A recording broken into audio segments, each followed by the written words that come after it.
Hello guys, in this video we'll learn how to implement server-side events using Rust. But first of all, let's invest a couple of minutes and we try to understand what are server-side events and why do we need it. So let's use these pictures to better understand the concept. The first picture here is a basic HTTP request where a TCP connection is established, we send a request, we get a response, and the connection is closed immediately. Then we have WebSockets where a long-lived connection is established between our client and server, and both client and server continues to communicate. A common use case is a chat system. And then we have server-side events where a connection is established between client and server, and then the server keeps on sending the events to the client and client just keeps on consuming them. A common use case for such system is a notification service system or a score update system. So today we'll create a basic service where our server will keep on sending the data to our client and the client can only consume it. So let's get started. So since we'll be implementing both server side and client side, so we need two separate files, client.rs and server.rs. Make sure you add both of these files and go to a cargo terminal file and let's add a few dependencies and get started. So the first one that we need is Axiom for our web server with latest version, then Tokyo for async programming which version is latest and features as full. Then we need Tokyo stream, and then we need futures for our streaming, and then we need request for our client side with version as latest and features as stream, and then we need chrono for dead time. And now let's go ahead and add our bin. So we'll say bin and name as, let's say, SSE server, and path src server.rs. Similarly, bin name SSE client and path as src client.rs. Then just go ahead and build your project to load all the dependencies and all the changes. So now let's go ahead and first write our server-side event service and then we'll consume it. So we'll add main and async, and let's create it as Tokyo main. So here we will just do let app router new route SSE get, and we'll just say async fn SSE handler, and we pass our handler and add the listener TCP listener, and let's bend it on port 3000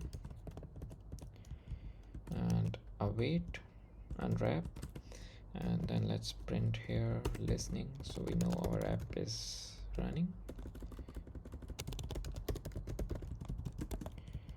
And then we'll just do serve, so we'll serve our app on port 3000. Now let's go ahead and complete our handler. So here we'll just say let stream repeat with, and so make sure to add all of these imports. We'll be needing all of these while we work with our SSE. So I just went ahead and added all of these so we just don't get confused with anything. And now let's use repeat with. So we'll say event default and data, which we'll serve in a minute, and then we'll say map okay, and throttle duration, let's say I want to send every event after every 5 seconds, and then we say SSE new, pass our stream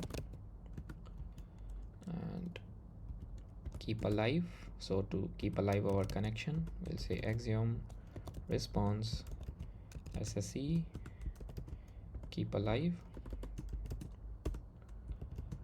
new, and pass the interval duration from 5 seconds. So basically we'll send the event after every 5 seconds. Now let's add our data. So you can fetch any data that you want to, but I am just sending back some string. So we'll use format, and here we'll say new data from server 8, and then here we will add UTC.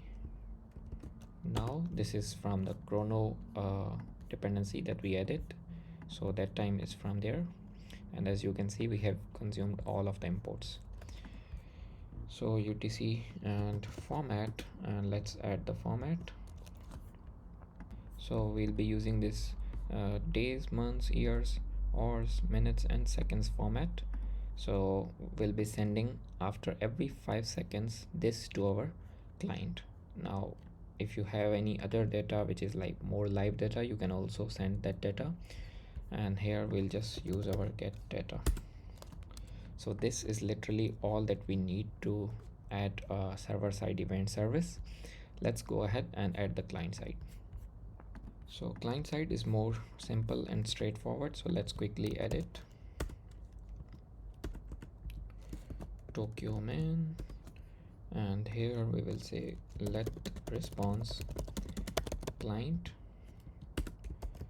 new get and HTTP localhost port 3000, that's where we are running. SSE is our resource, which is here, so we are calling it, and then we'll say send a request, await for the response, unwrap the response, and if response.status is equals to status okay, else print ln, and response.text.await.unwrap. If there is any exception, then we get here, otherwise we will just say mutable stream response.byte stream, and then we just do while let some chunk,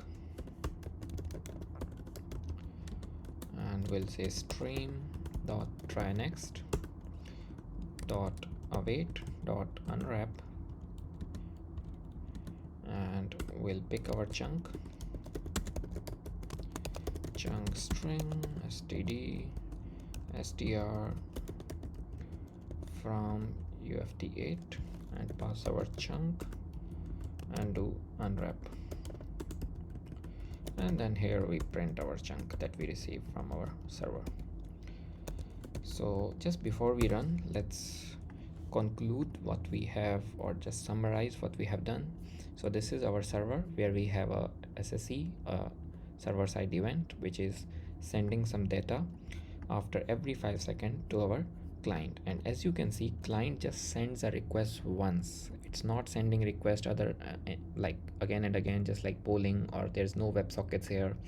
It's just sending the request literally once, and then it keeps on consuming the stream and gets the fresh data. So let's go ahead and test our application.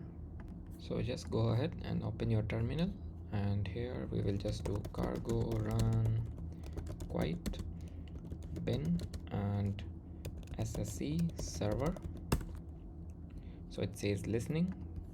Now let's go to another tab, and then here we will just do SSE client. There you go.